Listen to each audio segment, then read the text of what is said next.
un ambiente de mucha alegría. Está aquí con nosotros Salomón Jara, gobernador de Oaxaca, y nos viene a visitar la Guelaguetza. Adelante, Salomón.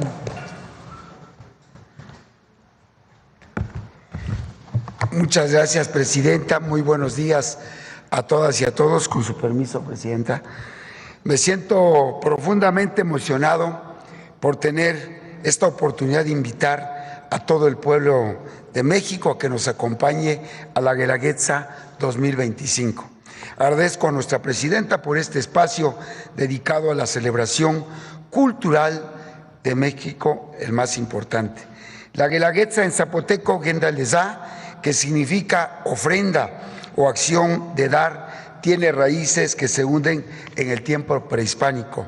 Surgió como un ritual para honrar al dios de la lluvia y a la diosa Centeotl, diosa del maíz, pidiendo cosechas abundantes y agradeciendo los dones de la tierra. Pero más allá de la ofrenda material, la Guelaguetza representa el compromiso colectivo, el dar sin esperar, el tejer redes de solidaridad y ayuda mutua entre los pueblos.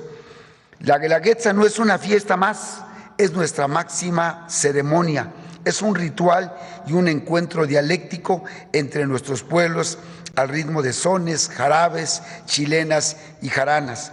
Nuestra Guelaguetza es un momento sagrado para recordar lo que somos, lo que fuimos y lo que nunca vamos a olvidar. Si me permite, antes de presentar nuestra cartelera de actividades, quisiera compartirles con todas y todos el video oficial de la Guelaguetza 2025. Llegamos entre nubes, la lluvia nos alimentó. Veneramos al sol, honramos a la madre que vida nos dio. Hermanados por la gozona, el tequio y la Guelaguetza, de lenguas diversas, pero la misma raíz, el fuego en nuestros corazones. Aquí nacen nuestros sueños, tierra abundante, lugar de maíz. De aquí somos y aquí estamos, orgullosos, juntos y fuertes. ¡Que viva Oaxaca y que viva Centeotl! Este 21 y 28 de julio, palco C y D completamente gratis. La Guelaguetza donará todos sus ingresos a las comunidades de la costa afectadas por el huracán Eric. ¡Guelaguetza 2025! ¡Corazón Cultural de México! Guelaguetza 2025. Presidenta, quiero decirles que no vengo solo, venimos representantes de los 16 pueblos y comunidades indígenas y afromexicanos de Oaxaca, hermanas y hermanos de origen amuzgos, cuicateco, chatino, chinanteco, chocholteco, chontal, huavi, izcateco, mazateco, mije, mixteco, náhuatl, triqui, zapoteco y zoque. Este año participa la hermana Patricia Canciano Zaragoza, diosa Centeotl 2025, originaria de Huautla de Jiménez y quien es una digna representante de nuestra identidad, tradición y futuro. La fiesta este año, que celebraremos durante todo el mes de julio, tiene su actividad más representativa en los 2 lunes del cerro. Serán los días 21 y 28 en donde nos reuniremos y hermanaremos con el corazón abierto y la memoria encendida. El primer lunes del cerro, el 21 de julio, tendremos la participación de 32 delegaciones de diversas culturas y regiones. El segundo lunes del cerro, que es la octava como le llamamos, es el 28 de este mes. Disfrutaremos de 33 delegaciones que darán cuenta del por qué Oaxaca es el corazón cultural y lingüístico de México. Para todas y todos nuestros visitantes también tendremos la calenda cultural los días 19 y 26 de este mes, la Feria del Mezcal y de las Artesanías en nuestro centro de convenciones los días 18 y 29, el Festival de los Moles los días 24 y 25, y por supuesto tendremos la Feria de la Tlayuda, en la que vamos a romper el récord de la tlayuda más grande del mundo. El Bani Istui Gulal, repetición de lo antiguo, los días 18 y 25 de julio. Además de una gran cantidad de actividades y expresiones artísticas y culturales completamente gratuitas en los distintos espacios públicos de toda la ciudad de Oaxaca y municipios y comunidades vecinas. De manera especial destaco los conciertos masivos que tendremos y que serán gratuitos de Lila Downs, oaxaqueña, de Siddhartha y de Gran Rubén Blades. Damos inicio así a una convivencia intercultural en la que cada baile, cada traje y cada canto es un rito y una manifestación viva de nuestro vínculo espiritual con nuestro pasado y con nuestros ancestros, con nuestros cerros, con nuestros ríos, con nuestras lenguas originarias. De esta forma, la Guelaguetza se vuelve una celebración cultural y una expresión viva de la vigencia de nuestros pueblos y comunidades indígenas y afromexicanas, de su historia profunda, de su generosidad y de su comunalidad. A nombre del pueblo de Oaxaca y con profundo respeto a nuestras culturas originarias, extiendo a todas y a todos una cordial invitación a sumarse a las fiestas de la Guelaguetza 2025. Presidenta, quiero agradecerle a nombre del pueblo de Oaxaca por todo el cariño y el amor que otorgó y que recibimos de nuestros hermanos de la costa por parte de su gobierno antes, durante y después del huracán Eri. Su presencia ha sido fundamental para ponernos de pie. Sería un honor recibirla en la Guelaguetza 2025. Oaxaca siempre será su casa. Y este año todos los ingresos por la venta de boletos de los 2 lunes de Cerro y la Feria del Mezcal van a ser destinados para seguir atendiendo a nuestras hermanas y hermanos de la costa. En este tiempo y en esta ocasión de encuentro, de respeto y de orgullo por lo que somos, un mosaico de pueblo que sigue caminando con dignidad, fuerza y esperanza, porque somos los diversos granos de una misma mazorca.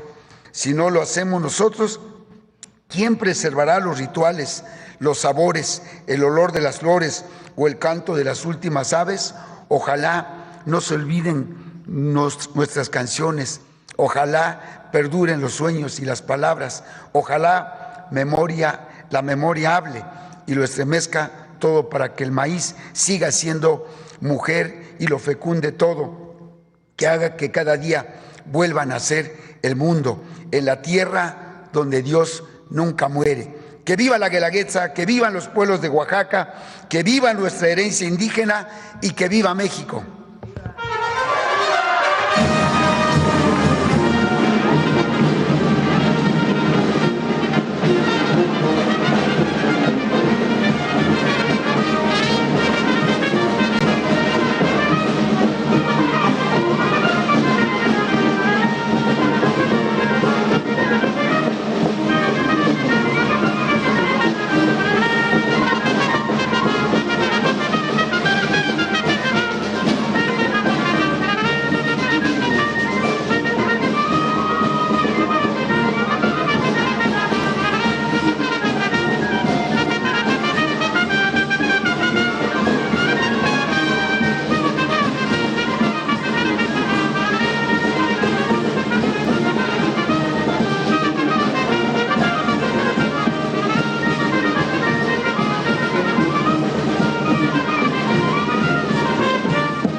...21 y 28 de julio, todo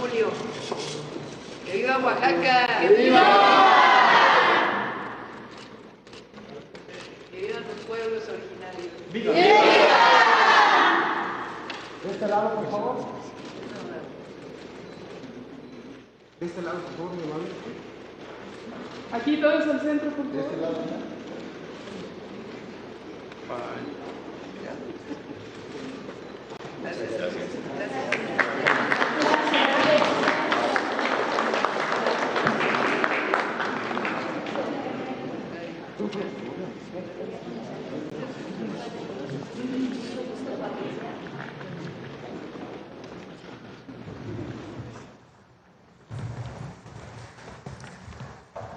Bueno, alegra el corazón. Viernes de alegría. Bueno, vamos a pedirle a Claudia Curiel, secretaria de Cultura, que nos informe de las fechas de México Canta. Viene ya las semifinales que van a ser transmitidas por todas las televisiones públicas del Gobierno de México. ¿Quieres platicarnos, Claudia?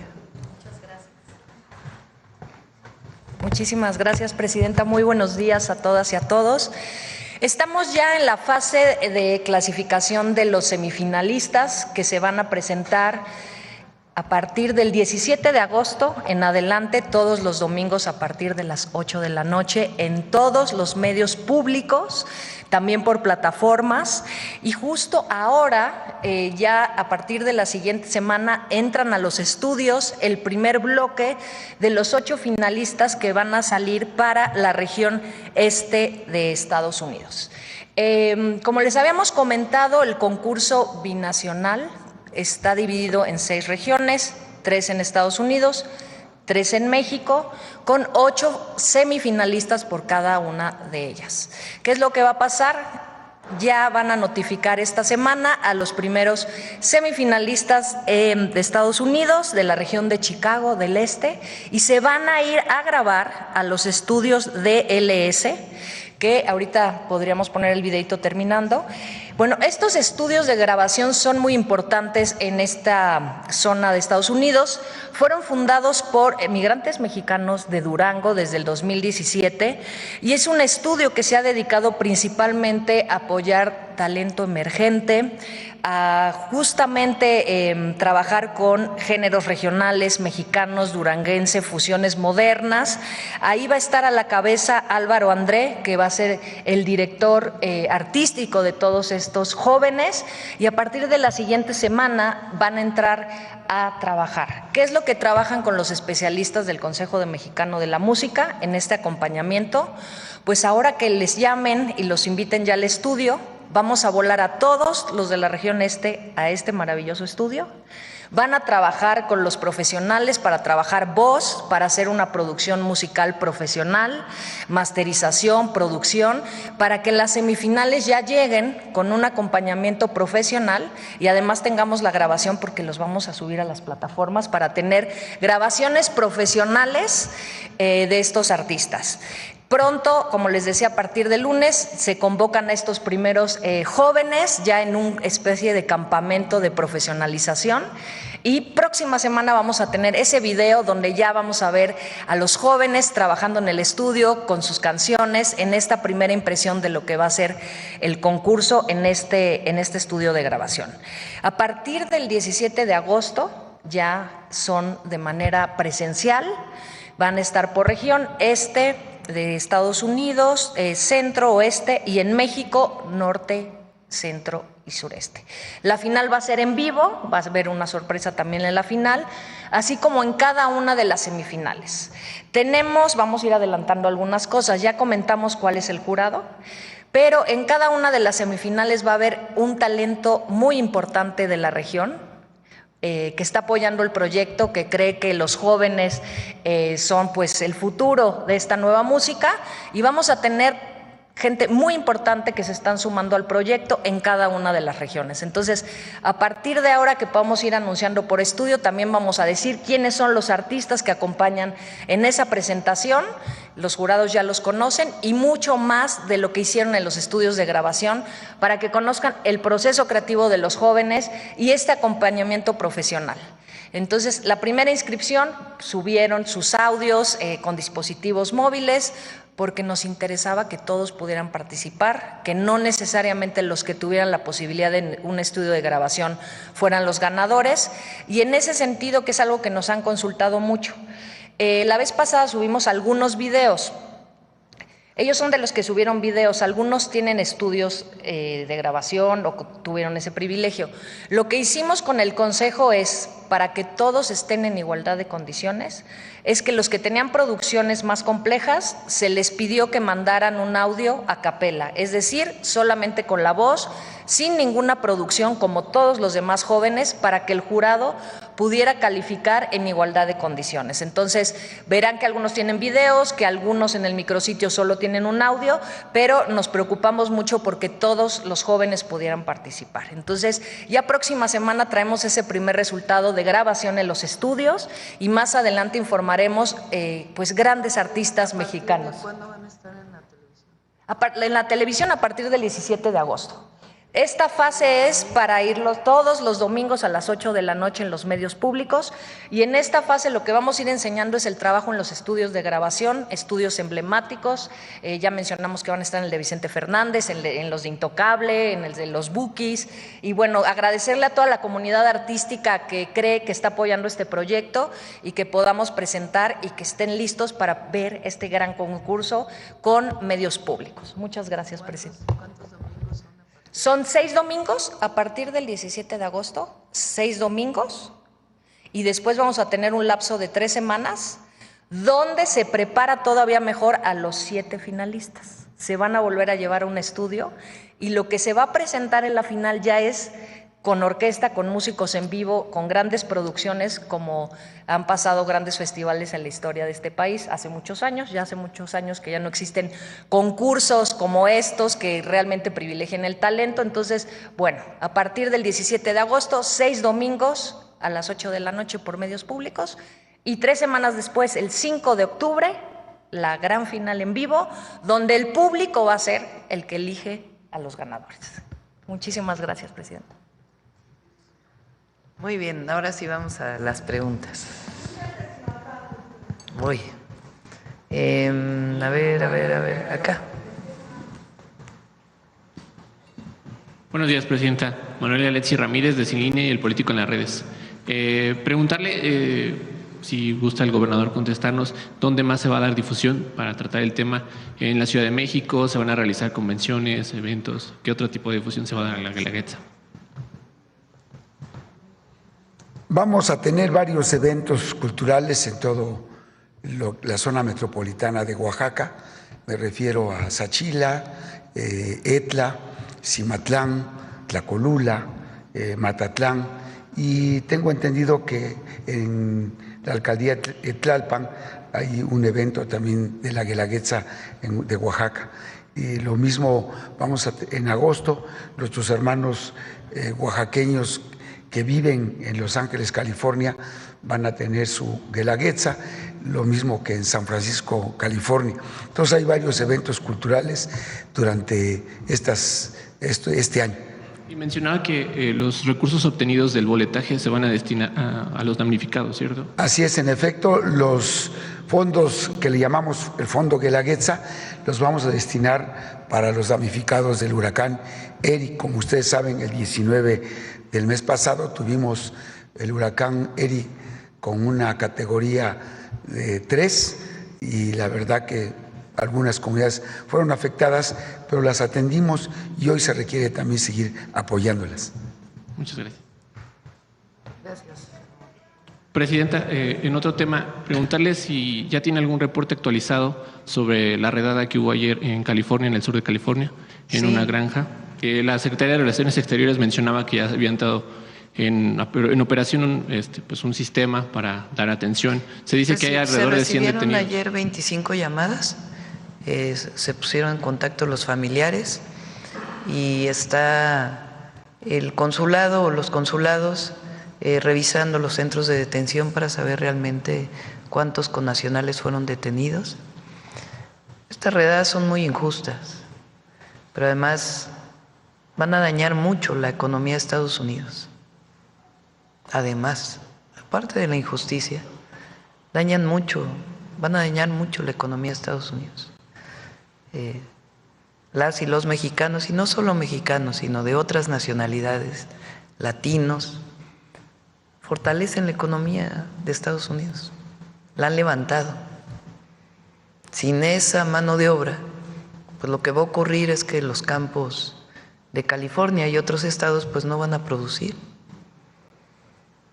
Entonces, además, ayer también tomé la decisión de ampliar los recursos para los consulados en México. Vamos a presentar, estamos disminuyendo más trámites todavía en los consulados, entre ellos el trámite del menaje de casa que tenía muchísimas requisitos y lo vamos a simplificar totalmente. Y estamos ampliando los recursos, el presupuesto de los consulados, sobre todo para el apoyo jurídico, el apoyo legal que requieren todos nuestros hermanos y hermanas allá. Los montos y todo los voy a platicar el día de hoy y el lunes con Hacienda, ya se los vamos a informar, pero que no falte ningún recurso para apoyar a nuestros hermanos allá. Entonces, ampliar los horarios, recuerden que el centro telefónico ya es 24/7, todo lo que se requiera para apoyar a nuestros hermanos allá. entonces haría una condena enérgica, Presidenta, a la actitud y pues incluso estaban usando gases lacrimógenos, se dice que usaron balas de dispersión. Es injusto, los migrantes no son criminales. Fueron allá, por supuesto que a buscar una vida mejor para sus familias, pero los necesita Estados Unidos. Necesita a los trabajadores y trabajadoras mexicanas y de otras nacionalidades que son gente extraordinaria, trabajadora, para nosotros héroes y heroínas, que sostienen la economía en el campo, en los servicios, en las fábricas. Entonces ellos también, además de la injusticia, pues están afectando la propia economía de Estados Unidos. Entonces, por supuesto que nuestro apoyo total, incondicional, y por eso estamos fortaleciendo el apoyo a los consulados. Entonces, un reporte con algunas cifras de cuántos detenidos mexicanos o connacionales se dará hoy. ¿Tienes ahí los datos de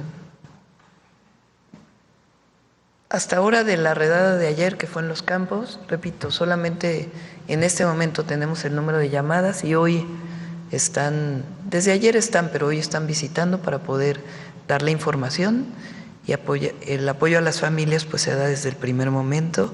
¿Por qué no ponen el número de teléfono que funciona los 24 horas, los 7 días a la semana? Del 20 de enero, vinculadas con redadas, porque además han llegado más mexicanos a nuestro territorio, son 355 personas detenidas, mexicanas, vinculadas directamente a las redadas. Pero hay, si te pasa a ver migración o la Secretaría, ¿cuántos de Gobernación? ¿Cuántos mexicanos y personas de otras nacionalidades han llegado al país desde el 20 de enero? ¿Aquí lo tienes? El total, desde el 20 de enero han llegado a México, principalmente en avión, aunque también por la frontera norte, 73.533 personas repatriadas. 73.533 personas, de las cuales 67.008 son mexicanos, mexicanas repatriados y 6.525 extranjeros. Desde que entramos nosotros al gobierno, que incluye un periodo todavía del presidente Biden, son 138.000 personas, de las cuales 126.000 son mexicanos y 11.000 extranjeros.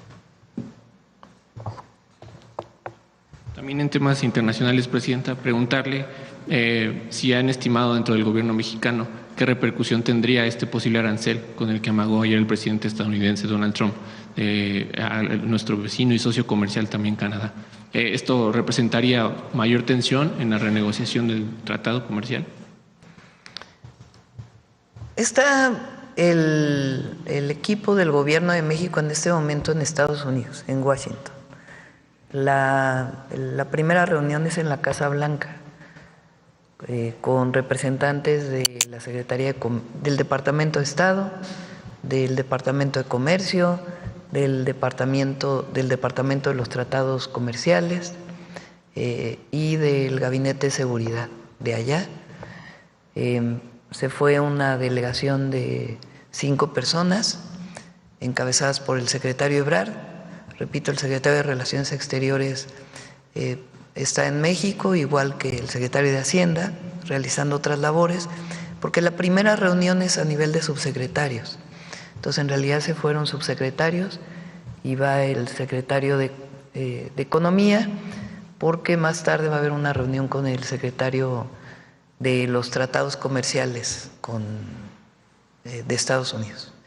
Entonces, vamos a informar que la próxima semana el resultado de esta reunión para poder pues ampliar más pues no solamente nuestro posicionamiento, sino toda la información relativa al comercio con Estados Unidos. Los temas que se tocan son 3 de este acuerdo integral que le planteé al presidente Trump, que es seguridad con respeto a nuestras soberanías y nuestra territorialidad. 2, cooperación en seguridad con respeto a nuestras soberanías. Migración, y ahí no solamente incluye el tema de frontera segura, sino también de nuestros connacionales que viven en Estados Unidos. Y 3, comercio. Son los 3 temas que se están hablando, y ahora que regresen pues ya podemos dar una visión más completa. Obviamente nosotros no estamos de acuerdo con los aranceles. O sea, creemos que la mejor manera de competir del propio Estados Unidos es fortalecer el tratado comercial para competir mucho mejor con otras regiones del mundo. Esa siempre ha sido nuestra posición y la seguimos defendiendo y trabajando en particular pues sobre los distintos temas que he mencionado. Seguridad, migración, y que incluye nuestros connacionales allá, y comercio. México siempre optaría, Presidenta, por un acuerdo y negociaciones comerciales trilaterales. Sí, pues nos fortalece que los 3 países estemos juntos. Incluso nuestra posición ha sido ampliarnos para realmente hacer de América una potencia económica, cultural, social, en todos los sentidos. Por eso hablamos de que nuestra máxima es la cooperación para el desarrollo.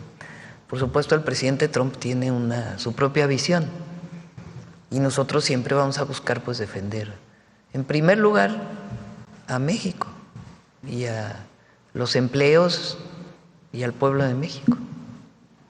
Presidenta, también circula en medios un reporte del FICEN, de parte del Departamento del Tesoro de Estados Unidos, respecto a que huachicoleros en México operarían muy cerca de las fábricas centrales de Pemex. No sé si tiene algún reporte al respecto, y también se mencionó hoy en medios que la titular de Energía fue a una reunión para gestionar nuevos procedimientos para... No, es una reunión de la OPEP. Exacto. Fue Luz Helena González, secretaria de Energía. Es una reunión que se realiza cada determinado tiempo y ella nos representó como país.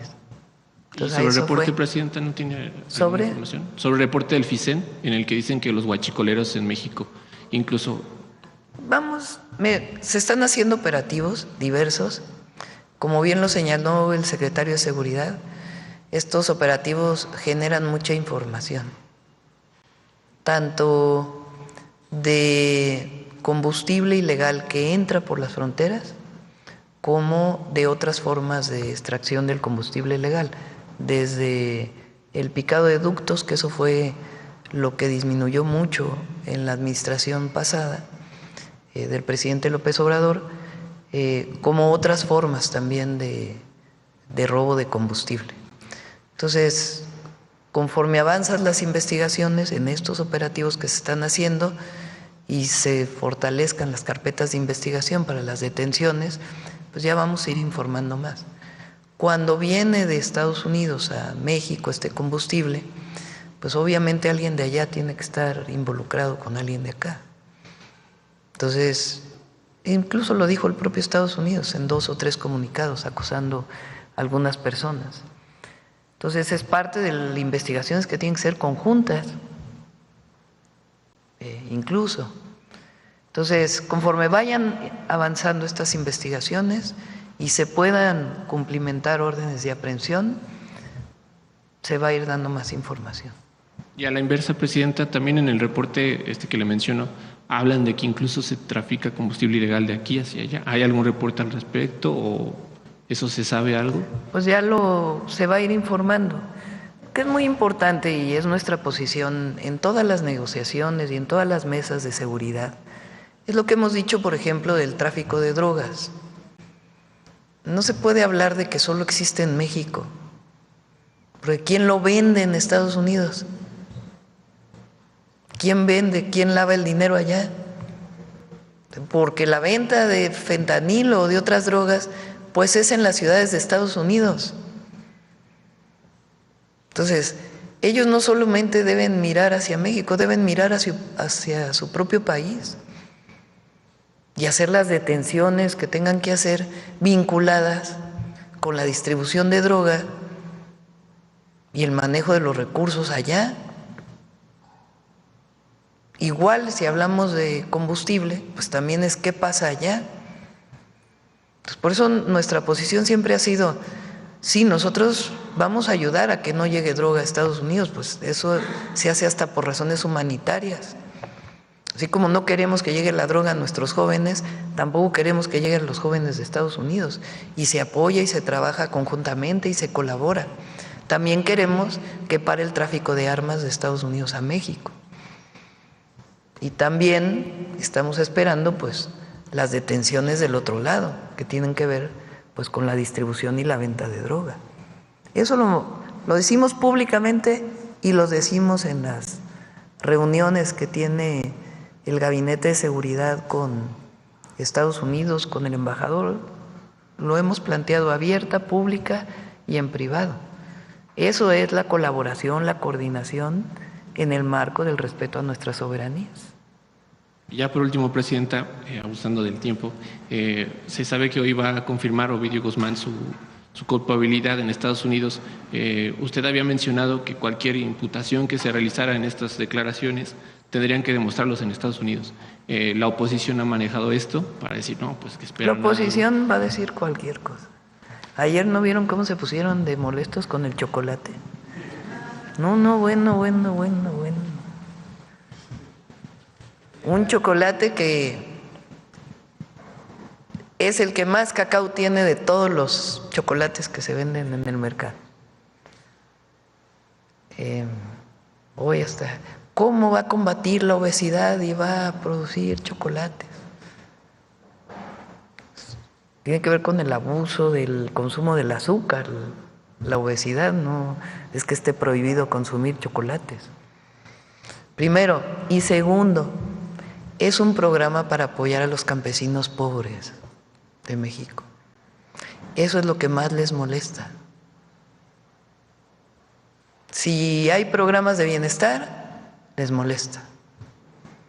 Si hay apoyo para la producción de campesinos pobres, para comprarles a precio justo el cacao que se transforme y que se pueda vender en barra de chocolate para las tiendas del bienestar, les molesta. Les molesta que haya políticas para los pobres. Les molesta que por el bien de todos primero los pobres. Ellos creen que si se apoya arriba algún día va a llegar abajo. Eso es lo que en el fondo les molesta tanto. Entonces, es un programa extraordinario y lo está llevando de manera ejemplar María Luisa Albores. Se apoya a los campesinos pobres, pequeños propietarios de Tabasco que producen cacao, ellos mismos lo transforman para poder vender la semilla seca, se transforma en chocolate con alto contenido de cacao, 50%. Busquen cuántos chocolates que hay en el mercado tienen 50% de cacao. Que no tenga conservadores. Y después se vende en las tiendas del bienestar, en las 25,000 tiendas del bienestar, como mercado justo. Bueno, ¿por qué les molesta tanto? Pues porque estamos apoyando a quien menos tiene. Pues unas exageraciones de que ahora y la obesidad y la... En fin, de igual manera, lo que digamos les va a molestar. Lo que buscan pues es, y tienen derecho, no digo que no, pero bueno, que le suban el nivel a su crítica, la verdad, porque sí es muy lamentable. Y sobre el juicio de esta persona, es el juicio de esta persona. Lo que nosotros decimos es más bien los criterios que se están dando y la falta de coherencia en la política de allá al nombrar terroristas a las organizaciones de la delincuencia organizada. Todo lo demás pues, es parte de un juicio que se lleva. Acá. Sí, un caso muy doloroso, muy triste, muy difícil de imaginar que un ser humano sea capaz pues, de la explotación de menores. Entonces sí, se está haciendo justicia. Afortunadamente hasta... Sí, y gracias por la denuncia. No, gracias a usted por todo lo que ha hecho por las niñas, Presidenta. Gracias. Yusbel Carolina, de Código Libre. Presidente, en este caso ya se va a cumplir un año de la detención del Mayo y el hijo del Chapo, y aún no se conoce la extraña sucesión de lo ocurrido. Entre los temas que se están tocando en Estados Unidos, usted dice que está migración, también está seguridad. ¿Esto se está tocando o usted en la próxima llamada, porque ya se va a cumplir un año y aún no se sabe exactamente qué fue lo que ocurrió, y los hechos de cómo fue todo? Sí, sobre todo el Departamento de Justicia con la Fiscalía General de la República. Es muy importante que se dé la información por parte del Departamento de Justicia, porque ellos al abrir la investigación y las órdenes en Estados Unidos, pues tienen que tener toda la información. Entonces el fiscal está solicitando toda la información relacionada con este caso y la ha estado solicitando. Entonces sí, nosotros igual en privado, en público, tiene que aclararse cómo fue esta detención. ¿Cree que estos atrasos que se están haciendo de Ovidio y de Joaquín, uno es para hoy, ahora el otro va a ser para el 15 de septiembre, sea parte de ello, de que se va a cumplir ya un año y se está atrasando esto? ¿Qué opinión le da usted? No, digamos, son los tiempos. No sé si el Departamento de Justicia o los jueces que están llevando estos casos hayan considerado este tema de los tiempos. No tengo, o sea, no llega hasta allá la información que nosotros tenemos. Tiene que ver con los propios tiempos del juicio en los Estados Unidos y las características de la justicia de Estados Unidos, de cómo se aplaza, etcétera, etcétera. Ahora, debe quedar muy claro que nosotros no los defendemos. O sea, lo que nosotros queremos es la aclaración. Pero no defendemos a ningún miembro de la delincuencia organizada, jamás, al contrario. Hacemos nuestro trabajo para las detenciones que tengan que ser y la disminución de la violencia en nuestro país. Pero tiene que quedar claro para beneficio de la relación y además por lo que esto significó para Sinaloa en particular. Sí. Presidenta, con este cierre de la frontera por el gusano, ya ayer se explicó, pero se habla de pérdidas millonarias.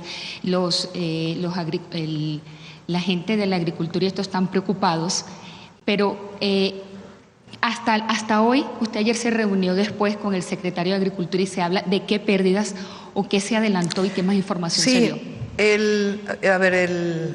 Por cierto, hoy voy a Sinaloa, después voy a Sonora, ahí particularmente en Sonora. Sinaloa vamos a inaugurar un hospital en Culiacán, en Sonora también. Recuerden que esta gira tiene que ver con la salud. Vamos a inaugurar un hospital en Sonora y ahí vamos a platicar con Durazo sobre pues todo el tema de la afectación que está teniendo, en particular para Sonora, aunque evidentemente afecta a todos los estados del norte principalmente. Entonces, para ver pues las afectaciones que esto está teniendo, y el secretario de Agricultura y Desarrollo Rural se está reuniendo con los ganaderos y obviamente pues el objetivo es abrir la frontera. Entonces se está haciendo todo lo técnicamente posible y necesario para evitar que el gusano barrenador pueda avanzar hacia el norte. Y todo lo técnicamente y todo lo que haría cualquier país del mundo, desarrollado o no, todo lo que dicta la ciencia para poder contener al gusano barrenador se está haciendo, todo. Entonces, se encontró un ejemplar con gusano barrenador en Veracruz y se decide cerrar en Sonora, que está a 2.300 kilómetros. Entonces, por eso decimos, no tiene lógica, es exagerado totalmente. Entonces, pues eso hay que discutirlo técnicamente y estarlo planteando, porque el objetivo pues es abrir la frontera nuevamente. Entonces, en eso están los equipos técnicos de México y los equipos técnicos de Estados Unidos. Esta mañana en el Gabinete de Seguridad le dieron algún tipo de información sobre el hallazgo de los restos óseos que se consiguieron aquí en la Ciudad de México. A ver, me está José Alfonso, que es un erudito, nos va a platicar de manera breve. Gracias, con su permiso, Presidenta. Bien, en el lugar en donde se encontraron estos restos, pues pertenecen a lo que fue el famosísimo Panteón o Cementerio de Santa Paula, fundado en el siglo XVIII.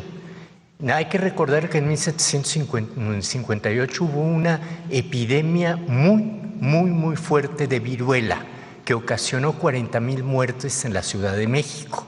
Eso abarrotó los panteones que estaban afuera de las iglesias, dentro de los propios templos. El obispo decide ceder parte de las huertas del convento de San Andrés para fundar el Panteón de Santa Paula, el más famoso del siglo XVIII y parte del siglo XIX. Allí estuvo enterrada, por ejemplo, doña Leona Vicario, el propio presidente Guadalupe Victoria, don Pedro Romero de Terreros, y algo que era muy importante, la pata de Santana. Cada vez que Santana tomaba el poder, iban, enterraban a la pierna, le hacían honores. Cuando lo destituían, derrocaban, etcétera, el pueblo iba y sacaba la pata de Santana, la paseaba por toda la ciudad y alguien la guardaba, y cuando regresaba volvían a enterrarla. Este panteón sufrió daños muy severos en 1858 por un sismo, y es a partir de ese momento que se cierra el gran Panteón de Santa Paula. Se crea la colonia Guerrero sobre los restos del Panteón de Santa Paula. Por tal motivo, estos restos encontrados corresponden seguramente a algunas de las tumbas que quedaron sin recolección de restos por parte de familiares y se quedaron allí dentro del subsuelo. Gracias, Presidenta. Obviamente se tiene que hacer la investigación por parte de la Fiscalía General de Justicia de la Ciudad de México, pero vale la pena pues escuchar la historia de la ciudad, porque existe una alta probabilidad de que esta sea la razón De por qué aparece. Y por último, Presidenta, luego de que se habló del apoyo por la zona oriente del Estado de México de 75.800 millones de pesos, que se explicó hace como una semana y media, ¿nos puede explicar en qué consistirían los mecanismos de blindaje para que esos recursos no sean utilizados o no se los roben y sean llevados a como se explicó aquí? ¿Cómo otra vez? Del dinero que se le va a dar al oriente de México, que son 75.800 millones de pesos. Estamos hablando de mucho dinero. ¿Cómo nos puede garantizar cómo va a ser el blindaje de este dinero? No sea desviado o no sea robado y se invierta de verdad en cómo. Son 75,000 millones de pesos durante el sexenio. La mayor parte de las obras van a estar los primeros 3 años.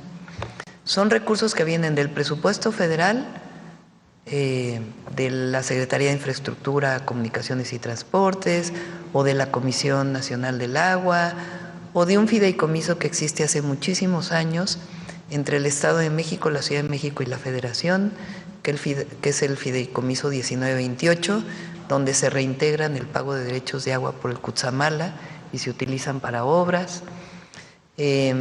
Por recursos del Estado de México, de su presupuesto de egresos, también de la Secretaría de Movilidad o de las distintas secretarías, y por los municipios. En algunos casos se aplican de manera directa. Por ejemplo, el municipio de Catepec puede decir, a ver, el sendero seguro que me corresponde en esta calle lo vamos a hacer de manera directa. Otros recursos del presupuesto van a un fondo que va a administrar Banobras, y las obras las va a hacer principalmente la Secretaría de Infraestructura, Comunicaciones y Transportes o Conagua. Entonces no hay manera de que alguien meta mano a esos recursos porque se licitan y de manera transparente se dicen que se están utilizando, que eso hay que hacerlo para todos los habitantes del Oriente y para todo el país. Gracias. Sí. A ver, Carlos, ¿qué? Hola, doctora, ¿cómo está? Carlos Guzmán, de 4 Milla Telecomunicaciones, Veracruz. Pues de inicio, comenzando con el gobernador, por ahí le hizo una invitación que si va a acudir a la Guelaguetza. Que si vamos a ir a la Guelaguetza, voy a hacer todo lo posible. Bueno, sí, es que sí le hizo la invitación con toda la Guelaguetza. Sí, queremos mucho a Oaxaca, la verdad. Pero no piensa acudir entonces. Vamos a tratar de ir, vamos a hacer todo lo posible. Perfecto. Pues cambiando de tema, el día de antier, si no me recuerdo, la secretaria de Gobernación se reunió con la consejera presidenta del INE, Guadalupe Tadei, ahí en Secretaría de Gobernación. No sé si le comentaron algo de los temas que acordaron, tal vez la reforma electoral, no sé si la contempla en parte incluir lo que diga la gente que sabe de elecciones, que en este caso es el INE. Por ahí conversábamos hace algunos días con la consejera Carla Honfi.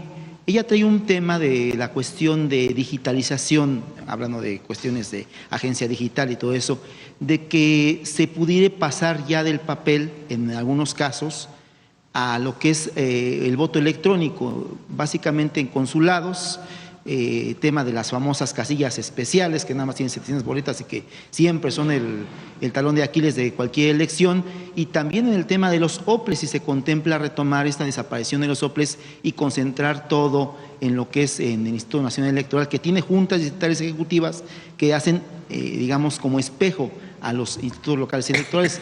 No sé qué es lo que nos pueda comentar de esta plática que se tuvo en Gobernación. Bueno, no se habló de la reforma electoral en esa reunión, más bien fue una reunión pues que hay entre dos poderes y una plática cordial sin ningún tema en particular.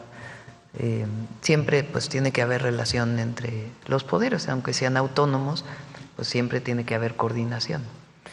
El tema de la reforma electoral ya lo vamos a tratar en su momento. Estamos haciendo una comisión especial que haga la propuesta y ya vamos a platicar de ello. Aprovechando que también está aquí el gobernador de Chiapas, de Oaxaca. Ya te cambiaron. Ya le cambié con el estado vecino. Hablar del tema que cada 19 de septiembre sale y que sabe que luego le damos seguimiento al tema del alertamiento sísmico. Dicen por ahí que lo que pasó en el caso de Texas, pues es que hay que tener mucho cuidado con ese tipo de cuestiones.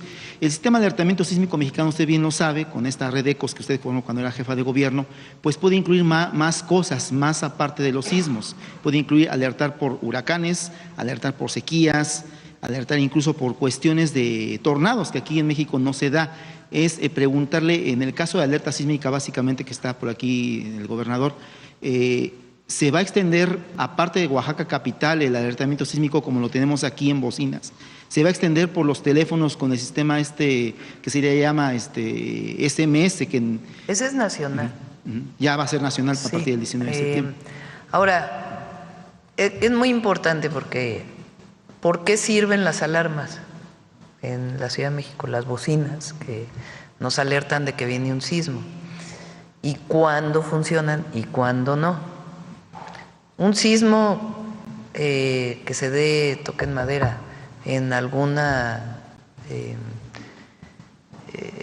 de las zonas de la falla de San Andrés, por ejemplo, o de otras fallas que creo que se llama la falla de San Andrés, no voy a haber equivocado. Sí. Luego, ya ven que...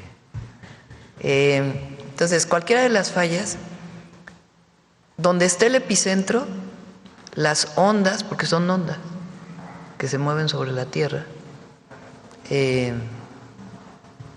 pues tardan en llegar desde que inicia el sismo a la ciudad.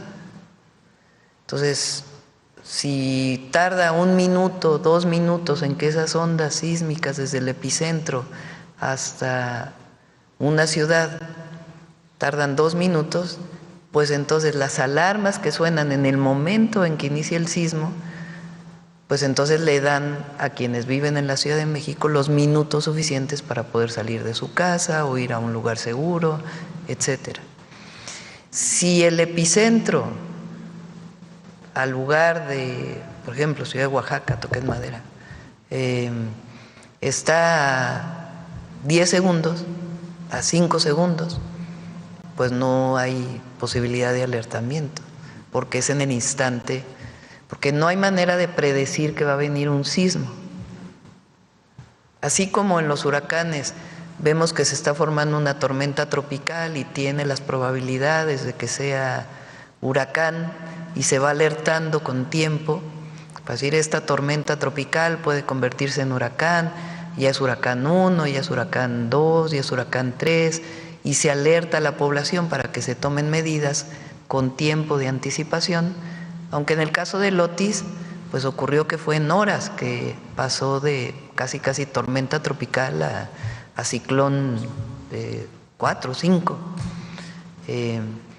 Ese caso pues era más difícil en 3 horas, aunque sí pues se dio información, pero no es lo mismo cuando se va formando la tormenta y se tiene pues por conocimiento científico, por mediciones que hay, por satélite, toda la información.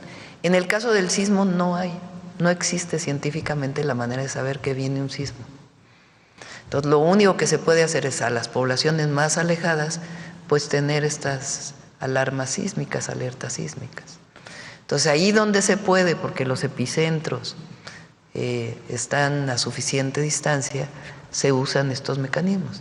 Hay otras veces que no se puede porque pues es justo en el epicentro en donde están los efectos. En el caso de Chiapas... Ahora, en el caso de ayer lo comenté o antier, no sé, en el caso de los huracanes se está trabajando con Secretaría de Marina, la Secretaría de Ciencia, Tecnología e Innovación y distintos institutos de investigación del país en la colocación de más boyas y modelos que nos permitan conocer el alertamiento, particularmente en el Pacífico, que está menos medido que el Golfo. Y en el caso de Chiapas, ¿se conectará con la alerta sísmica mexicana? Porque es el único estado que no tiene el alertamiento sísmico. Pues dependiendo de esto, vamos a traer a un experto si quieren, para que nos diga si es factible hacerlo en dónde, para que lo podamos llevar a cabo. Y ya para terminar, doctora, usted fue a Veracruz la semana pasada.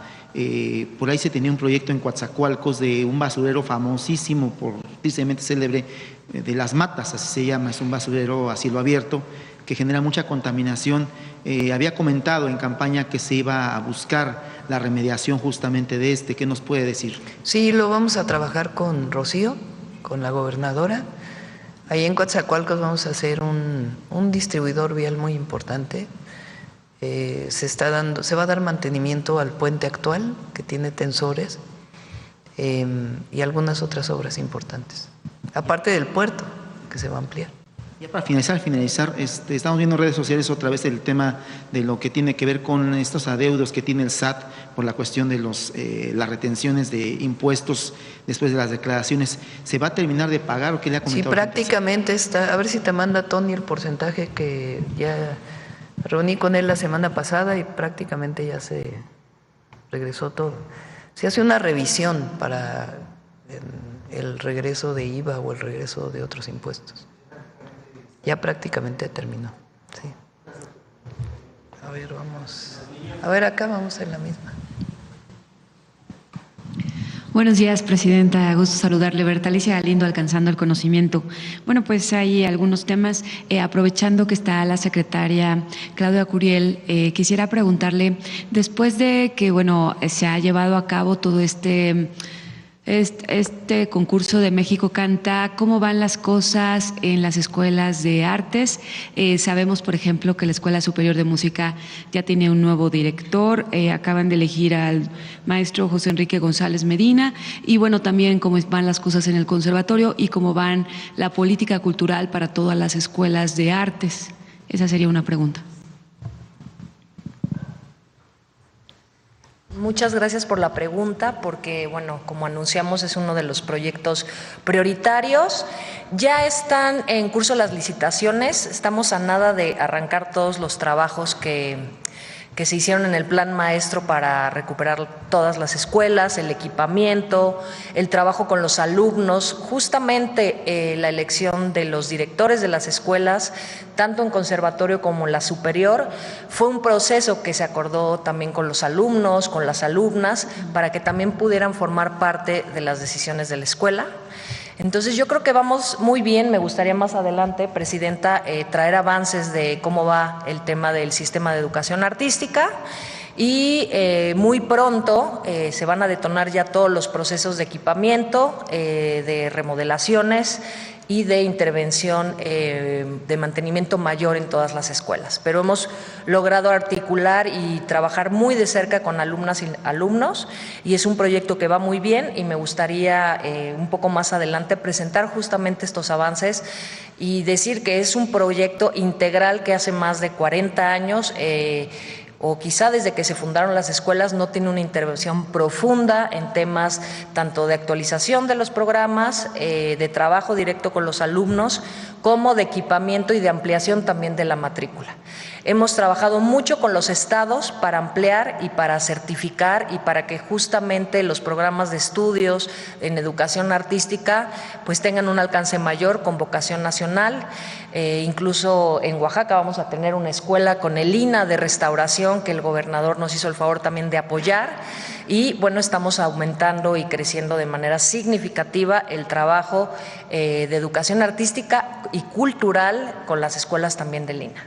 Y me imagino que eso es la promoción, ¿no? ¿Perdón? La promoción, o sea, concursos y cosas. Y sí, todo. También tiene que ver con el trabajo en investigación, va de la mano, es educación de la mano con los institutos de investigación que tenemos, y en todo eso se hacen un plan de trabajo de intervención profunda a 2 años. Entonces este año se hizo el plan maestro, inicia una parte muy importante, más del 50% de ese trabajo, y lo cerramos hacia el siguiente año con un trabajo profundo también en colaboración con los estados. Gracias. Muchas gracias. Presidenta, Además, también quisiera… hicieron gratuitas las escuelas, sí. Ya sí. no hay colegiaturas. Las inscripciones. Sí, muy bueno. Presidenta, también quisiera preguntarle, en abril pasado, pues un grupo de científicos de la UNAM y de otras instituciones de varias partes del mundo publicaron un artículo en donde aplicaron inteligencia artificial y llegaron a la conclusión de que ningún país va a cumplir con los 17 Objetivos para el Desarrollo Sostenible, los ODS, que tiene como meta erradicar la pobreza, proteger el ambiente, el agua y más. Para este análisis utilizaron inteligencia artificial y analizaron, bueno, las causas pues son la pandemia, son muchas cosas por qué no van a llegar a esto, pero utilizaron inteligencia artificial y analizaron los datos y no por objetivo en particular, sino cómo se interrelacionan. Lo valioso del estudio no es decir que ningún país va a lograr los objetivos, sino que este análisis puede servir para replantear las metas, para hacerlas más alcanzables de acuerdo a cada país.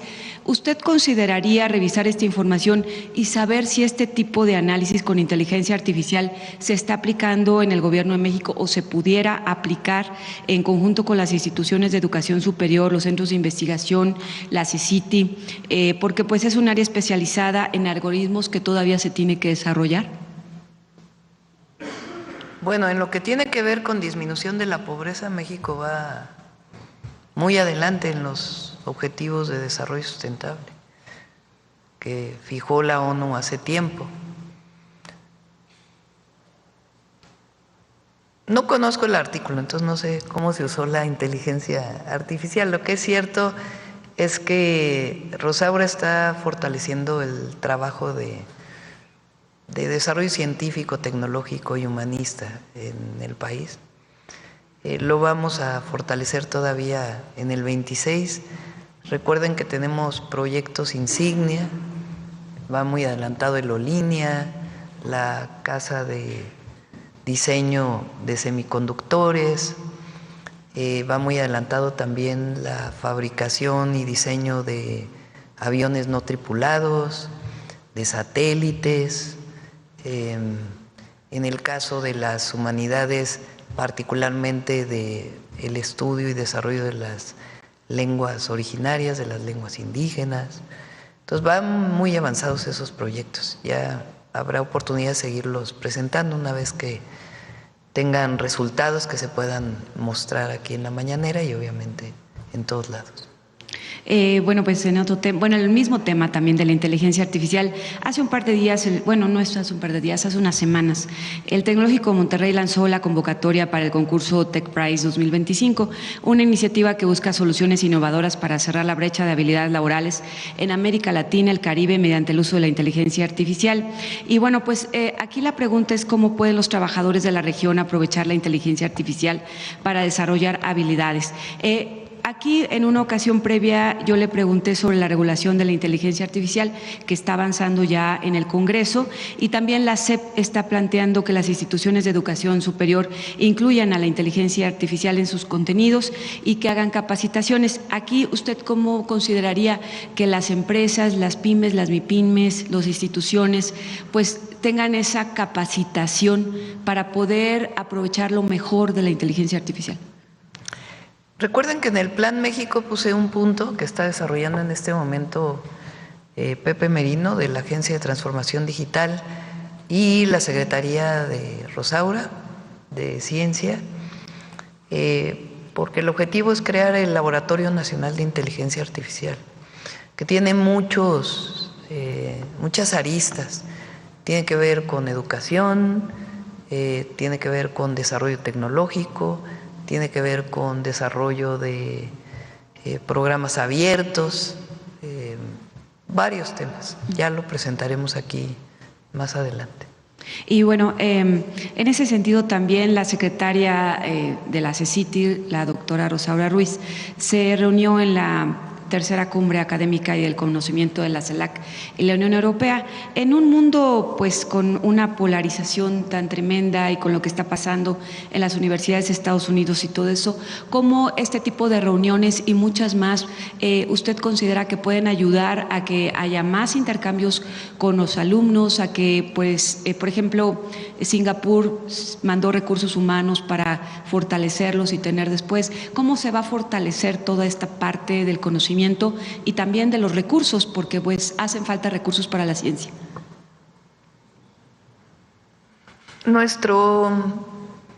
Estamos trabajando en varias áreas que lo hemos mencionado aquí y vamos a ir mostrando los resultados poco a poco. Uno de ellos es la educación media superior, el bachillerato nacional, con sus características regionales, y que lo está trabajando Tania Rodríguez, que es la subsecretaria. Otro tema es la educación superior, que también ahí vamos a presentar algunos temas nuevos, pero también la matrícula, ampliar la matrícula. Nuestro objetivo es que cuando termine el sexenio tengamos más de 300,000 lugares más en educación superior, con la Rosario Castellanos, las Benito Juárez, el Politécnico Nacional y el Tecnológico Nacional de México principalmente, y las universidades que se quieran incorporar y que quieran participar, bienvenidos a este proceso, pero al menos 300,000 lugares más en educación superior. Y eso está vinculado pues también con la investigación. Entonces sí estamos en ello y hay que dar más recursos, también lo sabemos, y estamos pues con estos proyectos estratégicos que he planteado. Gracias, presidente. A ver. Gracias, presidenta. Buenos días, gobernador. Buenos días, funcionarios. Soy Marco Antonio Olvera, del periódico digital Hidalgo News y del canal de YouTube México News World. Traigo un tema, presidenta, del estado de Guerrero. Yo le voy a titular esta exposición como la creme de la pobreza en el siglo XXI en México. El estado de Guerrero cuenta con 8 albergues y 3 internados. Los albergues escolares rurales son centros destinados a facilitar el acceso a la educación primaria a niñas y niños de 6 a 14 años que provienen de comunidades dispersas o de familias con pocos niños en edad escolar. Ofrecen servicio asistencial, hospedaje, alimentación, vestuario, cuidado de la salud y recreación. También ofrecen servicios de apoyo educativo, es decir, actividades complementarias al proceso de enseñanza-aprendizaje aprovechando el tiempo libre. El internado es un espacio en el que las niñas y los alumnos de 3º a 6º grado, es decir, que tienen una edad que oscila entre 7 y 15 años de edad, viven y estudian ahí mismo. Hay varios albergues que se los voy a mencionar. El albergue 22, que está situado en Cirándaro de los Chávez Guerrero, con una capacidad y ocupación actual de 50 niños y niñas. El albergue escolar número 23, Amalia Vibresca, capacidad de ocupación 50 niños y niñas. El albergue escolar número 24, situado en José María Izazaga Guerrero. Albergue número 25, con capacidad actual de 50 niños y niñas. Albergue 26 con una capacidad de 50 niños y niñas, ubicado en el Alto del Camarón, Acapulco, Guerrero. El albergue número 27, que está ubicado en Tlacotepec, Guerrero, con 50 niños y niñas con esa capacidad. Y el albergue escolar número 28, Sor Juana Inés de la Cruz, también con una capacidad de 50 niños y niñas. El albergue número 29, Niños Héroes, ubicado en Coronillas, municipio de San Miguel, Totolapan, Guerrero. El internado número 20, ubicado en Coyulla de Catalán, Guerrero. El internado 21, ubicado en Tistla de Guerrero, Guerrero.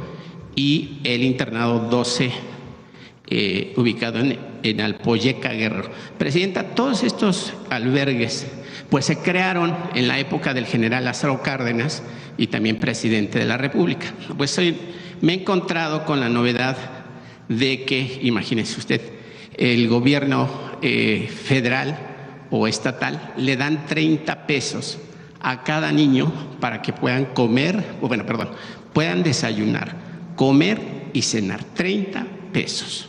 Les dan 3 pesos mexicanos, o sea, una cosa como ni $0.25 para los famosos domingos que a nosotros nos daban nuestros padres o nuestros tíos, que te daban tu domingo, 3 pesos. Y en días festivos, pues obviamente les quitan ese dinero de 30 pesos para que puedan desayunar, comer y cenar. Aquí el problema es que estos niños pues son rurales y sus escuelas o estos internados, por tener una asignación, no pertenecen ni a la escuela es digna, ni reciben tampoco la beca que todos los niños mexicanos reciben por acudir a las escuelas. Pues obviamente los libros, los uniformes, los tenis y demás. Estos niños, Presidenta, viven en el total olvido porque pues 30 pesos para comer diario pues es de Ripley.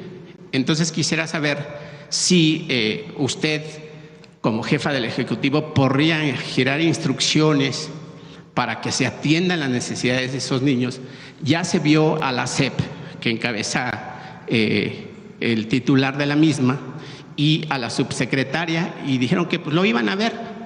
Yo creo que eso no es una cuestión de ver, es un tema de carácter de urgencia, Presidenta, porque son niños violentados, son niños que viven en las serranías apartadas de Guerrero, que no han sido atendidos durante más de 30, 20 años. Las cocinas son deplorables, los colchones donde duermen no se han cambiado desde hace 20 años, los sanitarios dejan mucho que desear y pues no sé qué podríamos hacer o qué se podría hacer, Presidenta, para que la SEP los considere sus escuelas, los internados, que se consideren pues unas escuelas dignas de recibir el apoyo que todas las escuelas en el país reciben y que estos niños también reciban el apoyo que los niños del resto del país gozan. Vamos a revisarlo. ¿Cómo se otorga, para conocimiento de todos, el programa La Escuela es Nuestra?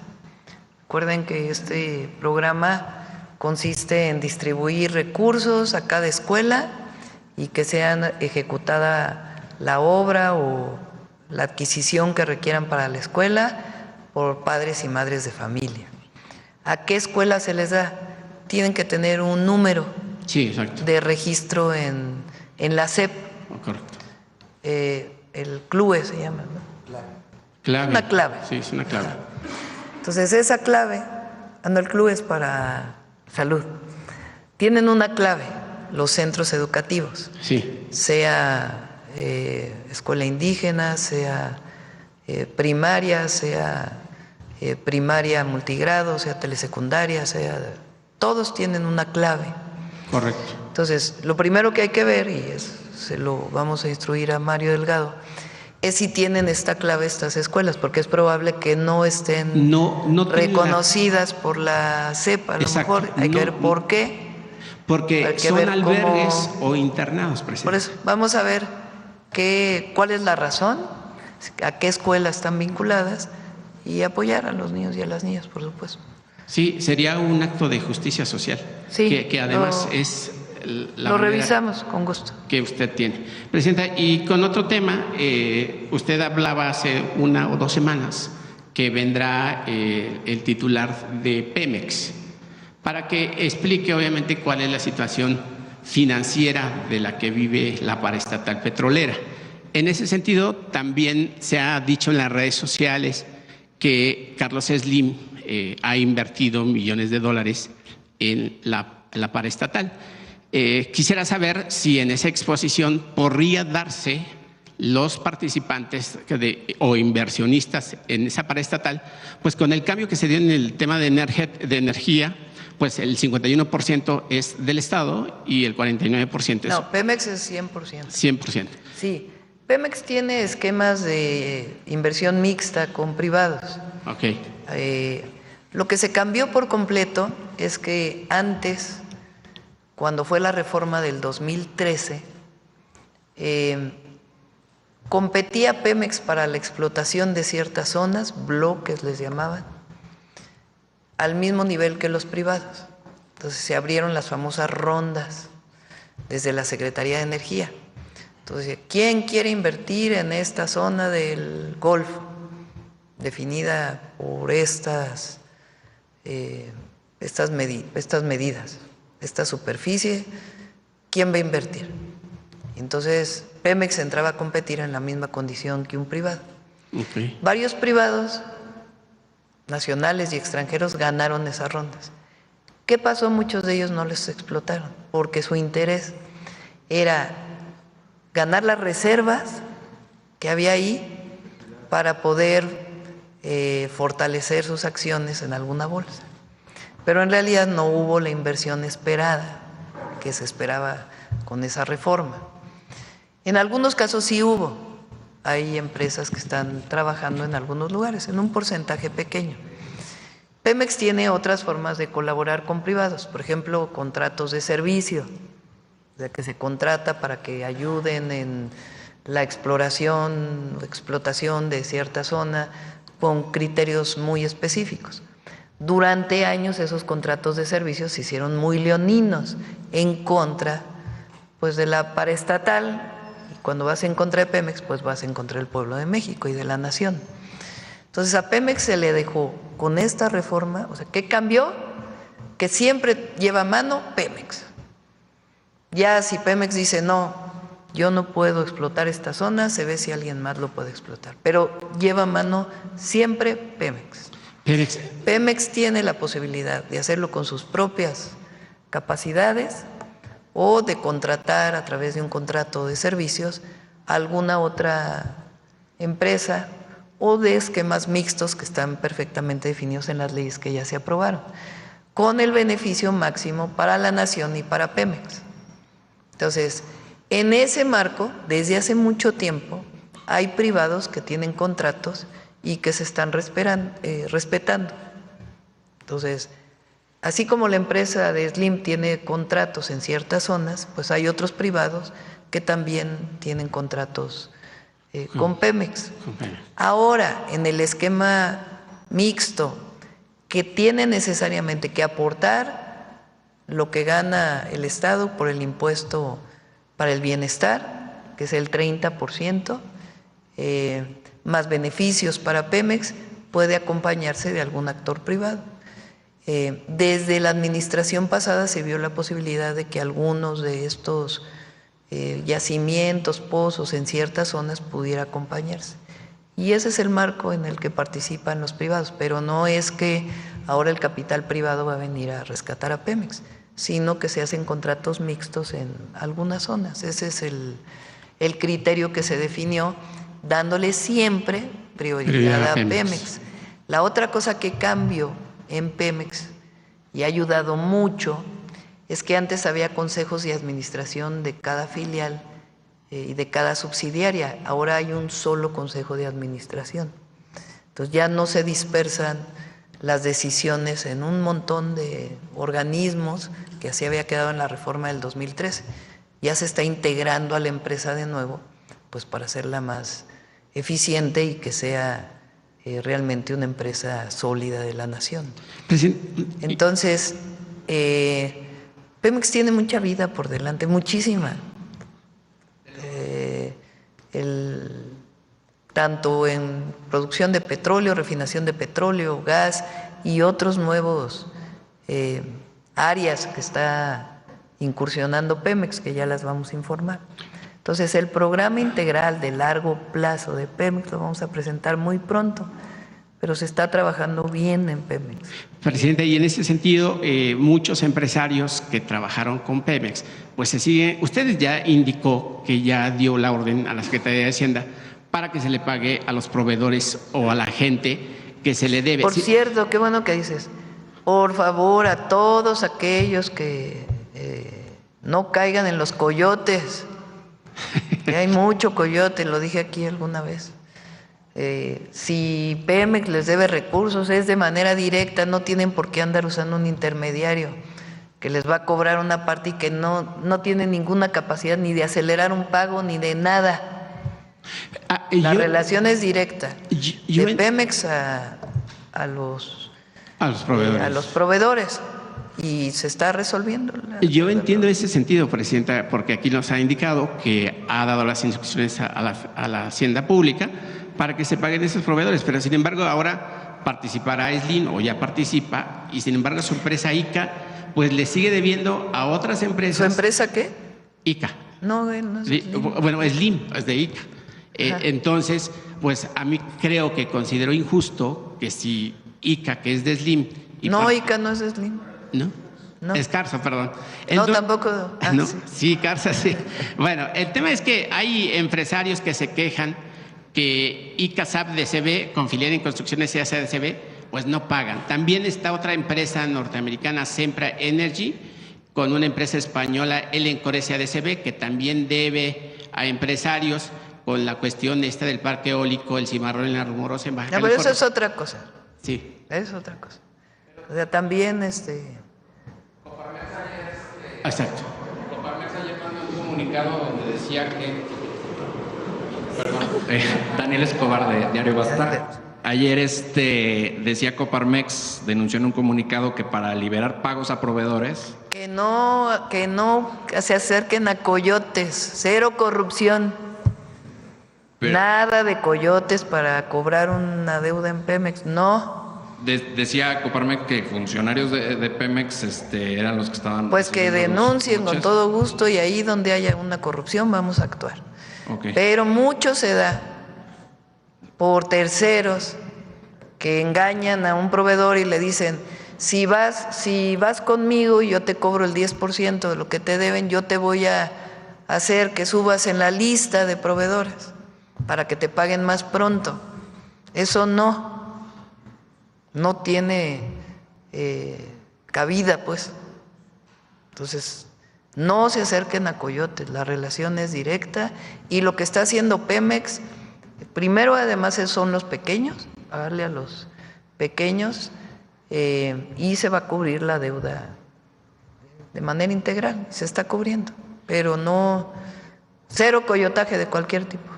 Y para terminar, Presidenta, quisiera abordar dos temas que se quedaron en la administración pasada con el expresidente Andrés Manuel López Obrador. Es un tema sobre los pobladores de San Gabriel, Zempoala, en el estado de Hidalgo, pues siguen pidiendo justicia porque pues obviamente pues les destruyeron su cementerio que tenía 2 siglos ahí y el atrio de la capilla de San Gabriel Arcángel. El entonces presidente de la República le encargó al director de Diego Prieto que solucionara el tema. Pues hasta este momento no ha pasado nada. Lo único ¿Cuál es la capilla? Es la capilla de San Gabriel en Zempoala, Hidalgo, y también destruyeron el cementerio y el atrio de la misma capilla, pues el alcalde que antecedió al que está actualmente. Y bueno, pues les siguen solicitando que el INAH intervenga. Cargamos ahí a Claudia que lo anote para que... Se hizo una restauración de templos dañados por el sismo particularmente, o los sismos, porque fueron varios. En Oaxaca se hizo una restauración de templos muy impresionante en todo el país. A mí en la Ciudad de México nos tocó también. Hay consecuencias reales cuando lo hacen. No tienen ninguna instrucción de nadie para hacerlo. Si llegara a ocurrir en algún caso se investiga y se sanciona como debe ser. Este caso, si nos das la información, por supuesto, revisamos. Sí, en este sentido... no somos los gobiernos del pasado. Y el general secretario, el almirante secretario, en el caso de las Fuerzas Armadas, tienen un sentido humanista siempre y de cumplimiento de la ley. Si hay algún elemento que hace alguna cosa que no es debida, se sanciona, pero en particular este caso si nos das toda la información para que podamos informar a la gente. Sí, claro que sí. En este sentido, se podría solicitar a la Fiscalía que se agilicen las investigaciones para que las Fuerzas Armadas que se señalan entreguen estos datos o aclaren su participación en este operativo. Primero hay que ver cómo fue. Le voy a pedir a la Secretaría de Gobernación en particular que se acerque a Guanajuato para ver el caso que estás mencionando y poder dar la información y a partir de ahí pues ya podemos informar más. Y por último, Presidenta, ¿cómo puede su gobierno frenar la criminalización de adolescentes o menores de edad detenidos en estas circunstancias y qué intervención tendría para la búsqueda? Vamos a revisar el caso, porque primero hay que saber si es cierto o no lo que planteas, no por dudar de tu palabra, sino que hay que investigar si esto es cierto cuál es la sanción, pero nuestras leyes y nuestra instrucción como presidenta es la no criminalización de la juventud. Entonces, en el caso de que haya habido una situación así, tiene que sancionarse con todo el peso de la ley y acercarse a las familias, obviamente, a las víctimas. Muchas gracias, Presidenta. Sí. Bueno, la última pregunta a la compañera de allá atrás, ¿para qué? Buenos días, Presidenta. Sí. Lucirene Castellanos de aguaquemada.mx, el periódico Los Tubos, la región noreste, Nuevo León, León, Coahuila, Tamaulipas, el Valle de Texas y de la publicación cultural Revista Postdata. Le pregunto, el inventario de emisiones contaminantes que se ordenó en noviembre de 2024 como paso previo a emprender medidas contra la contaminación en el área metropolitana de Monterrey tardará entre 10 y 12 meses. Reveló hace unos días el secretario de Medio Ambiente de Nuevo León, Raúl Lozano. El gobernador de Nuevo León se reunió también hace días con el director de Pemex para abordar la problemática de la refinería de Cadereyta. Y ayer la Profepa clausuró de manera temporal la empresa Zinc Nacional por rebasar los límites permitidos por la norma ambiental. Presidenta, ¿qué nos puede decir al respecto? ¿Y cuáles son los avances de los que le ha informado la secretaria Alicia Bárcena? Se hizo un grupo de investigación que coordina el Instituto de Ciencias de la Atmósfera y Cambio Climático de la UNAM para el caso de todo el estudio de la contaminación atmosférica de la zona metropolitana de Monterrey. Lo coordinan pues los mejores científicos de nuestro país en estos temas. Tienen dos trabajos. Uno, el inventario de emisiones, que quiere decir quién contamina, cuánto contamina y en dónde contamina, y se refiere a lo que se llaman fuentes fijas, o sea, industrias, fuentes de área, comercios o otro tipo de producción, y fuentes móviles, que son los coches o los camiones de carga. Están trabajando ya en ello, hay recursos que se les dio por parte de la Secretaría de Ciencia, Tecnología e Innovación y están trabajando en coordinación con el gobierno del estado. Esa es una tarea. La otra tarea, que parece similar pero es distinta, es las mediciones en la atmósfera, con una red de monitoreo atmosférico que pueda decir en tiempo real la contaminación en cada momento, en cada minuto, cómo existe en la zona metropolitana del Valle de México. Entonces, el equipamiento y todo lo que tiene que ver con una red de monitoreo también para poder alertar a la población, conocer cómo se mueven los contaminantes, cuáles se forman en la atmósfera. Entonces también están haciendo esto. Y además, en particular, pues el trabajo para poder revisar algunas empresas. Entonces se está trabajando. Por supuesto que quisiéramos que todo estuviera en una semana, pero a veces estos trabajos científicos pues llevan un poquito de tiempo. Lo cierto es que es un trabajo muy profesional y con los mejores científicos mexicanos. Gracias, Presidenta. En otro tema, el equipo de fútbol mexicano se coronó frente a los Estados Unidos. Congratulaciones. La Copa de Oro. Sí. Ajá, pero bueno, ese espectáculo es un negocio neoliberal de la FIFA y las televisoras. Igual, bien por estos deportistas. Pues todo, ¿no? Todo el fútbol y muchos de los deportes son, aparte del deporte, pues son negocios, ¿no? ¿Y qué nos puede decir de los otros atletas, los que son auspiciados por la CONADE? ¿Puede venir a la mañanera del pueblo el titular Rommel Pacheco a informar sobre las actividades de la Comisión Nacional de Cultura? Sí, está haciendo un gran trabajo, Rommel, muy buen trabajo. Y estamos apoyando y vamos a apoyar más a nuestros atletas. Entonces, sí, puede venir con gusto. Gracias.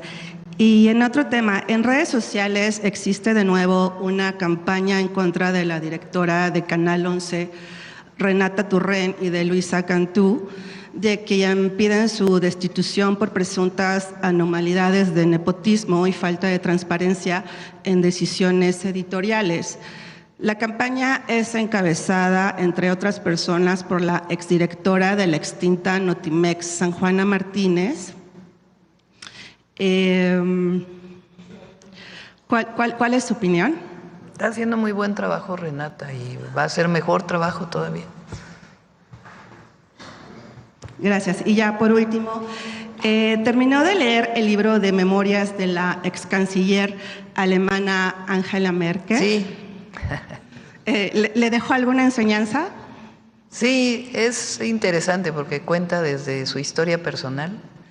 Ella nació en la Alemania Oriental, lo que era la Alemania Oriental, la RDA.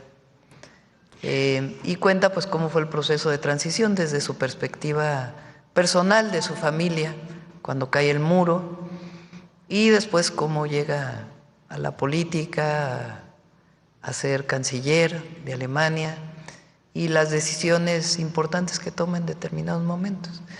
Algunas pues obviamente no podemos no coincidir, pero es muy interesante desde el punto de vista personal, su visión y cómo cambia pues su vida a lo largo del tiempo. Y en estos días, ¿qué libro está leyendo, Presidenta? Estoy leyendo un libro, porque vamos a hablar de eso, de una autora muy conocida, se llama Una patria con madre, y habla de la Malintzin. Muy interesante, y vamos a hablar de eso este año porque es el año de la mujer indígena. Y Malinche, o Malintzin, que también en algún momento Cortés es reconocido como Malinche, eso lo sabe más aquí mi querido José Alfonso. Tenemos un grupo de trabajo de antropólogos, de historiadores, de filósofos, sobre este personaje tan importante, tan calumniado, y es muy importante su reivindicación con sus características particulares.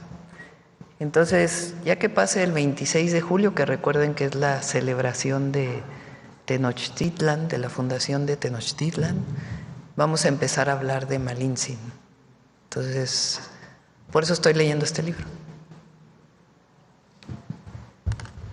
Gracias. ¿Y su diario de la transición, cuándo saldrá a la venta? Pues ya está en la editorial. Y nos Ya, leería aquí espero unos fragmentos, algunos párrafos. Pues ya que salga mejor. Es un diario muy descriptivo y de un momento histórico muy emotivo. Pienso yo no solo de manera personal, sino pues para la historia de México. Nunca había habido una transición tan tersa. Hay algunos que les molesta esto también, porque hay continuidad en la transformación y avance en la transformación. Pero ese es el sentido,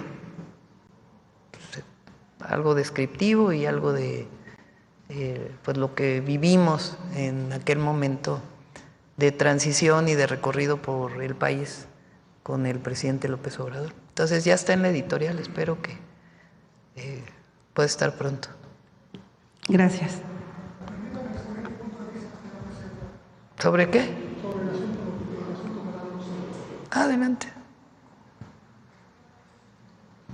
Le agradezco mucho, señora presidenta, que me permita aclarar esta circunstancia. Hasta nervioso me puse. Hace un par de meses divulgué una serie de informaciones relacionadas con la situación en los diferentes medios públicos. Le llamé las turbulencias en los medios públicos. Y entre todos esos asuntos destacó uno, se volvió muy escandaloso, la serie de señalamientos que hice sobre lo que está ocurriendo en el Canal 11. La directora de ese canal realizó una serie de nombramientos que desde mi punto de vista, mío, me parecen irregulares o por lo menos sorprendentes. Uno de ellos nombró como director de Finanzas y Administración a un sujeto cuya trayectoria profesional es absolutamente oscura y absolutamente inadecuada para un canal como el 11 y menos en un momento de transformación como el que vivimos. Ese sujeto, de nombre Héctor David Sánchez, fue durante más de 10 años empleado de Ricardo Salinas Pliego y conoció, aprendió y se mimetizó con la forma en la que hace televisión. ¿Quién es el administrador ahorita, Canal 11? Ya lo corrieron, se llamaba Héctor David Sánchez, esto lo dije en abril. Este sujeto fue vocero de director de comunicación social en el gobierno de Aguascalientes y lo acusaron penalmente de robar. Por eso, ¿quién está ahorita de administrador? No sabemos porque el Canal 11 no ha anunciado quién es el nuevo administrador. Lo corrieron el viernes pasado o el jueves pasado. Cuando di a conocer esa información en abril pasado, una serie de ataques contra mi persona y contra mi trabajo me señalaron como dinamitero, golpeador y que quería quedarme con el trabajo de Renata Turrent, cosa que es absolutamente falsa. Pero además di a conocer que hay otros personajes que están en la lógica. ¿Por qué no ponen la programación de Canal 11? A ver si se las pueden mandar. Incluso se cambió por completo en Canal 11 la barra de opinión. Absolutamente cambió. Sí. Que me piden que me siente y le ofrezco una disculpa, sí, señora presidenta. No hay problema. Incluso en ese asunto de la programación hice un comentario, una publicación en mi plataforma. Ese cambio programático no necesariamente ha tenido un impacto positivo. Los propios números de rating del canal hablan de un desplome de audiencias que en los últimos 5 meses han perdido 5 millones de televidentes. No es correcta tu información. Dice, son los números de la propia estación. Pero bueno, el punto es este. Durante el sexenio pasado, yo le comenté al señor presidente López Obrador la necesidad de hacer una reestructuración de los medios públicos para tener desde la Cuarta Transformación una posibilidad de contrarrestar la dinámica mediática prevaleciente en México de ataques a la Cuarta Transformación. Y le planteaba yo la posibilidad de convertir a los medios públicos, principalmente a las televisoras, en un fenómeno que pudiera serle útil al pueblo de México para no estar sujetos y ser víctimas de la desinformación que prevalece en los medios públicos. En este espacio a ver si les dan el rating de punto de partida, ¿cómo se llama el noticiero? De referencia, punto de referencia. A ver si les dan el rating de punto de referencia. El punto es, ¿qué va a pasar con los medios públicos, señora presidenta? ¿Qué va a pasar con la televisión? ¿Vamos a cumplir finalmente? La televisión pública es televisión pública, no es televisión del gobierno. Tiene que haber una diferencia clara. Absolutamente. Por supuesto que no puede ser una copia de una televisión comercial, porque entonces ¿qué sentido tendría la televisión pública? Y se está haciendo muy buen trabajo desde el 22, desde el 11, el 14, Radio Educación también está reformándose y haciendo un trabajo muy importante. Todo es perfectible, todo. Pero realmente creo que se está haciendo un buen trabajo. Podemos no coincidir, tienes todo el derecho de tener una opinión distinta. Desde mi perspectiva, y yo no defino la programación del 11, sería, imagínense, no tendría sentido que la presidenta estuviera definiendo la programación de una televisión pública. Ahora hay mucha relación entre los distintos televisiones públicas, no solamente que dependen de Secretaría de Cultura o de Radio y Televisión, sino también de los estados. Pues porque hay que compartir programación, hay que juntar recursos para poder hacer cosas nuevas, innovadoras. Entonces, sí cambió la dinámica de Canal 11, sí cambió. Yo no coincido contigo que es negativo, considero que es positivo y todo es perfectible y hay que mejorar, pero No hay un asunto de malos manejos en Canal 11, ni nada que tenga que ver con ello. Solo una última pregunta de este tema. ¿Puedo tener la garantía de hacer mi trabajo periodístico sin que se utilicen las estructuras del Canal 11 para atacarme públicamente y para señalarme de golpeador, de extorsionador, de mentiroso? Porque eso fue lo que ocurrió en abril pasado. Pues a ver que se revise y no... las redes sociales son muy especiales. Desde el gobierno no debe haber una, como hacen en otros lados, un uso de las redes para denigrar el trabajo de nadie. Debe haber debate.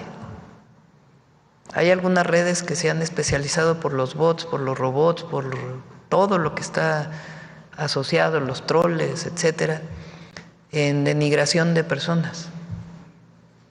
Lo que ven, nada más lo que dicen de mí en las redes. Y muchos de ellos ni personas son, comparado con lo que dice la gente, pues. Entonces, hay que revisar, pues, si hubo alguna persona que hizo esto, no debe ser. Pero puede haber puntos de vista distintos sobre el papel de la televisión y las radios públicas. Pero yo considero que están haciendo un buen papel. Muchas gracias. Yo nada más quería aclarar, uno, que no formo parte de ningún grupo; dos, que mi trabajo es exclusivamente mío, que no respondo a ninguna lógica de golpeteo ni de dinamitación de la 4T; y tres, que mi trabajo siempre es profesional, y le agradezco la oportunidad de decirlo. Gracias. Ya, cerramos. El lunes te doy la palabra. Bueno, vamos, suave patria.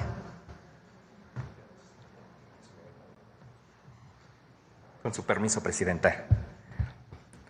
Dios mud, mujvindag, la saludo con mucha alegría, Presidenta. Dios mud, ananyjomda, desde Palacio Nacional. Les acabo de saludar en Ayoc, una de las variantes que se habla en el municipio de Totontepec, Villa de Morelos, estado de Oaxaca. Padiushi, señor gobernador, en zapoteco. Nuestra tierra es una nación de tradiciones, colores, sabores y sonidos. La música tradicional es una herencia viva de todas y todos nosotros, que se sigue transmitiendo de generación en generación. Por eso hablar de México es hablar de ritmos y melodías vibrantes que narran las historias llenas de identidad y orgullo. Con su permiso, Presidenta, y desde el hermoso Estado de México, queremos compartir una de las miles de historias de hombres y mujeres migrantes que han luchado por hacer escuchar su voz a través de sus instrumentos, incluso más allá de su tierra natal. Por favor, adelante con la cápsula. En Totontepec, Sierra de Oaxaca, el viento susurra melodías. Esa conexión profunda con la música hizo que totontepecanos y sus descendientes, incluso lejos de su tierra, formaran la banda filarmónica Inspiración Tototepecana en la ciudad y el Estado de México. El nombre de la banda es Inspiración Totontepecana, que en mije lo traducimos Tatzcupoja, que en una traducción literal es la inspiración que viene a los compositores a través de un viento que les llega al oído. Eso quiere decir la parte de Tatzcupoja. Y lo de Añucosmit es por Totontepec y Xochpa de banda. Esa inspiración es la que los une cada semana. Pues en sí la banda se fundó desde el 2017 y desde ese entonces estamos en este lugar viniendo cada 8 días a aprender la música.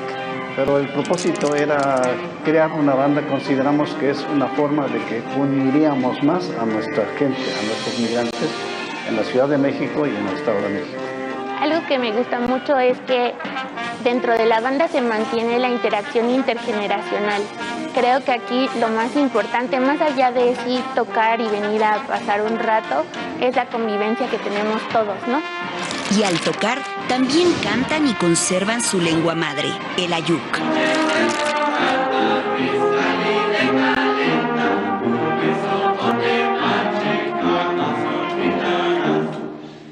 Pues sí, es algo que pues que no tiene precio, ¿no? O sea, nosotros que estamos alejados de nuestra comunidad, al escuchar una melodía y más cuando son de compositores totontepecanos, pues vienen muchos sentimientos, ¿no? De nostalgia, de recuerdos, de muchas cosas, ¿no? Cualquiera que quiera participar, tenga las ganas, el deseo, siempre será bienvenido en la banda.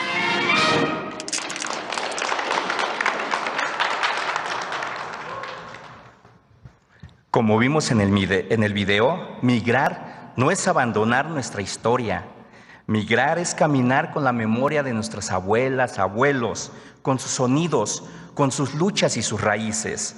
Es llevar nuestros principios y valores a las nuevas tierras y transmitirlos a las nuevas generaciones.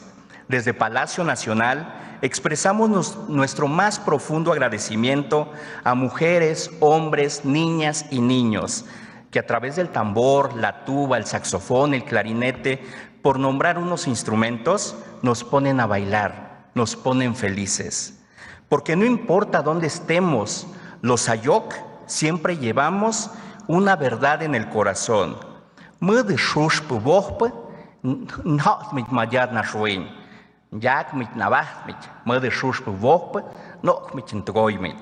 Porque en Totontepec nacemos, crecemos y morimos con la música. Dios tu cojoyo. Muchas gracias.